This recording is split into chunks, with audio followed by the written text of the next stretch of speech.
Hi again, welcome back to ingvid.com. I'm Adam.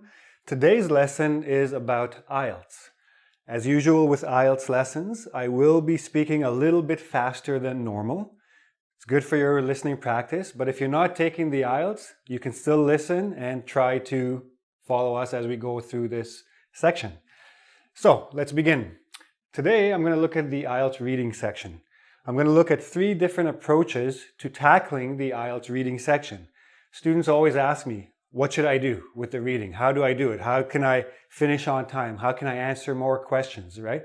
So I'm going to give you 3 approaches, 3 different ways to try to do the Ielts. Okay, we're going to look at 3 different ways. They're completely different from each other. The most important thing I want to tell you before we start, you have to know what works for you, okay? One of these approaches will work for you, the others may not. Practice all 3. If you're comfortable with one and it seems to work for you and your score seems to be getting better, stick with that one and practice that one. Don't try to do all 3 each time. Figure out which one works and just practice that one the most, okay? The most obvious one, and the first one we're going to talk about, read the entire passage and then tackle the questions. Now, a few things to say good and bad about this approach. So you have 20 minutes, let's say. You're going to start with the first passage, you're going to do about 17 minutes. The second passage, you're going to spend 20 minutes. The last passage, you're going to spend 23, 24, 25 minutes.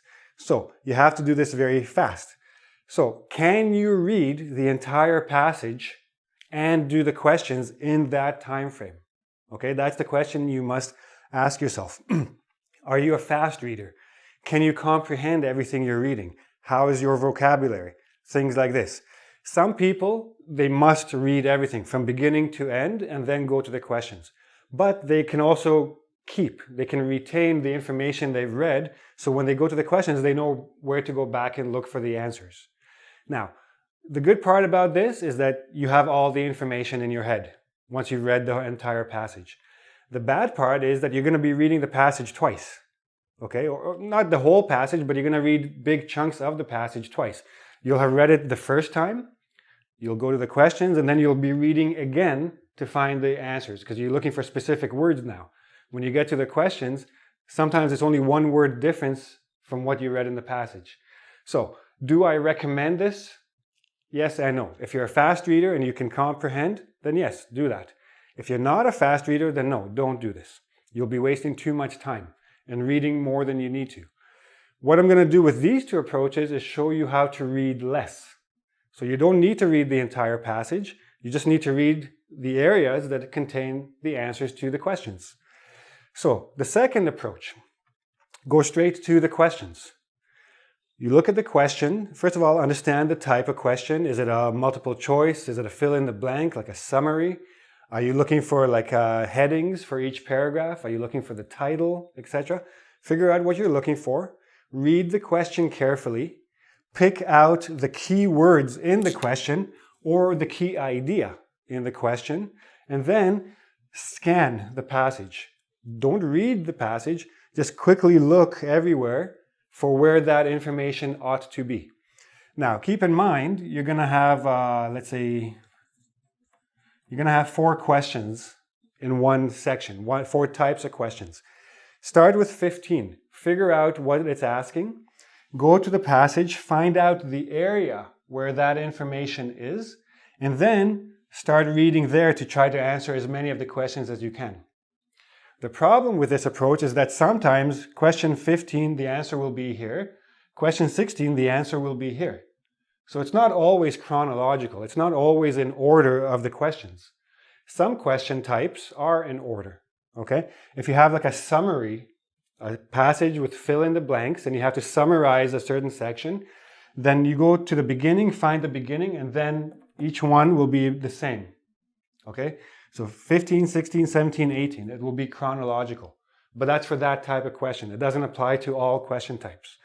Questions such as yes, no, not given, or true, false, not given, this sometimes will work, sometimes it won't, okay? Especially for the not given, because you could have the yes, yes, no, not given, okay? So this will help you in most cases, but in some cases it will not help you. But Practice this. If it works for you, do it. Okay? Remember, it's all about time management. You have to be able to get through the entire passage and the entire questions 3 times in 1 hour. Yeah, you want to try to finish everything. Now, the third section, before I even start to explain how it works, I want you to understand that it's difficult. It's really not easy. It takes a lot of practice, but if you can do this and do it well, you can finish the entire test on time and read the absolute minimum that you have to. Okay? How does this work? Before you do anything else, I want you to summarize each paragraph by itself. How do you do this? You go to the paragraph. You read the topic sentence. The topic sentence will always be the first or second sentence. It will give you a general idea of what the paragraph is about. Because remember, in good writing, one paragraph has one central idea. That idea will be in the topic sentence. Once you understand what the general idea is, then you scan the rest of the paragraph looking for key words that support that topic sentence. Once you have the topic, once you find the keywords that support that topic, then you know what this paragraph is about. Write 2-3 words summary of that paragraph. Okay? Then, once you have the summary of everything, you do the entire passage, you should be able to get yourself to do it 5 to 7 minutes. You should be able to go through the whole passage. Okay? That gives you over 10 minutes to work on the questions. Then you go to the questions. Now, the key is to know where the answers should be. Why? If you understand the question is about the history of something. Well, here in paragraph A, the history of this thing. If the question is about the people involved, well, here you already wrote people involved, right? So you know where to go look. So now you go straight to the paragraph where the answer should be, and you find out the information. Then you're doing the same thing here. Sorry, as number 2. You're matching keywords and matching your answers. Now, there's 2 reasons this is good. 1, you're reading less.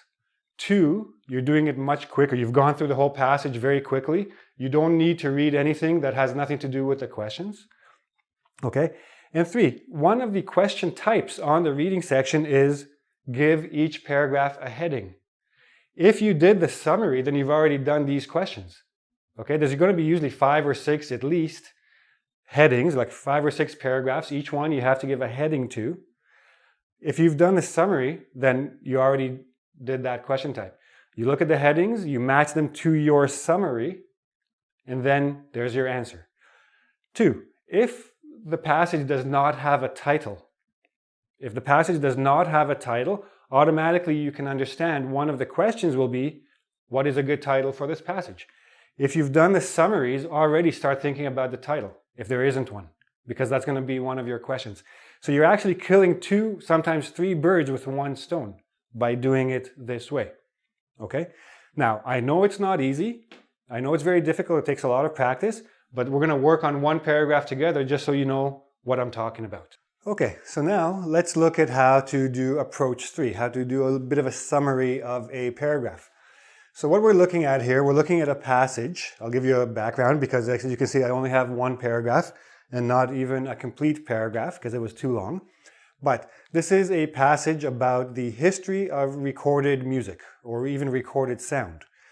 This is not the first paragraph. The first paragraph was probably an introduction about sound recordings, because today we have all kinds of different ways of listening to music. We have iPod, MP3 player, all kinds of digital recordings. We used to have CDs and we used to have 8-tracks and vinyl records and tapes. So what we're looking at is the history and probably evolution of recorded music. So now, what came probably before this paragraph was a paragraph about the phonautograph, which is a type of machine that was invented a long time ago to record sound. We also had a paragraph about how it worked, how it did this. Okay? So now when we get to this paragraph, we already have some background information. And now we want to know what this paragraph is about. without reading the entire paragraph. So we read the topic sentence, which is basically and usually the first sentence. The phonautograph eventually evolved into the phonograph. So now, what is the main idea of this paragraph? It is about the change into something else, or the next step. Okay? How do we know? We have the word eventually, which suggests time. Something is happening over time. Evolved. Evolved means changed into something better, usually. Evolution is usually into something better. Devolution, something worse. Into the phonograph. And we're going to find out what is the phonograph. Okay? So this, right away, we have the idea that this paragraph is about the evolution or the change into the phonograph, the next step from what came before. So now, what we want to do, we don't want to read the rest.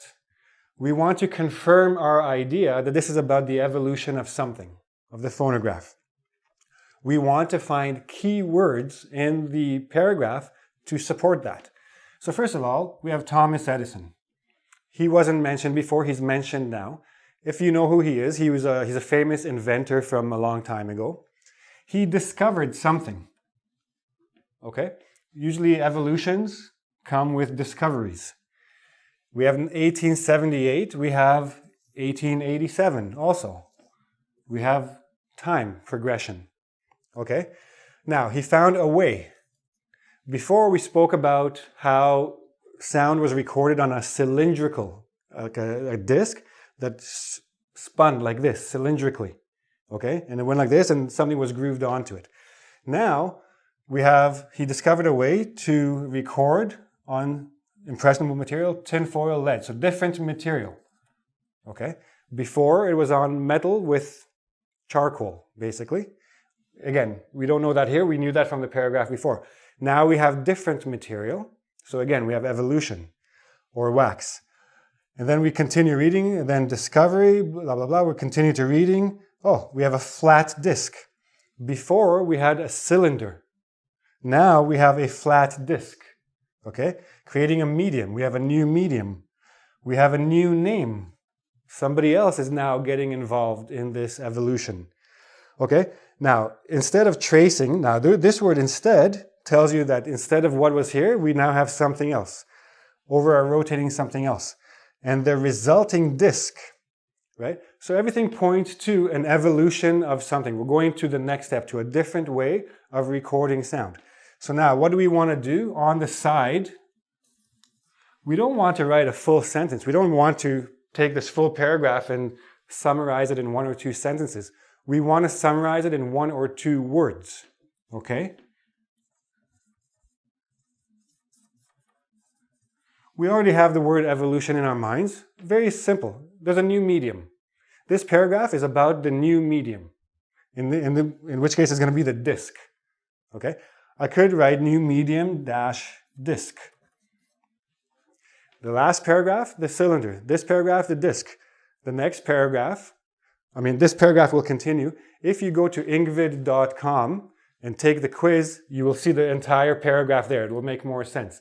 But here I have a brief explanation of how the disc worked as compared to the cylinder.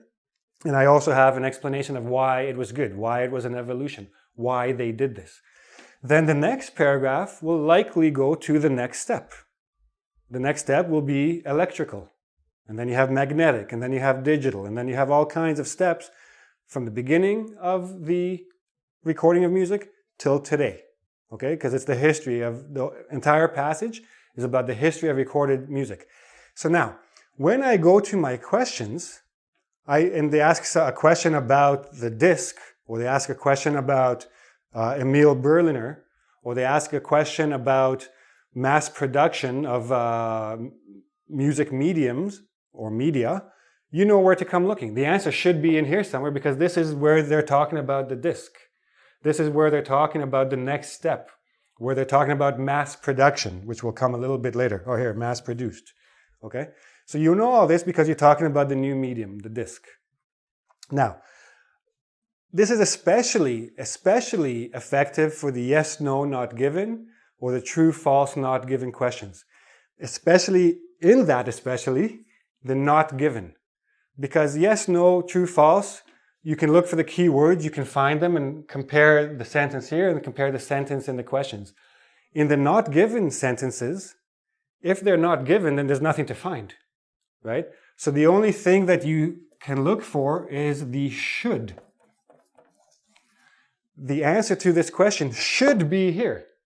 So you look around, you can't find it, the answer is not given, okay? And this is usually the most difficult question everybody has on the IELTS reading section. So again, summarize. If you do this first, do every paragraph. A, you can do the not given questions. B, all the find a heading, match a heading to each paragraph. That's already done because you did it this way.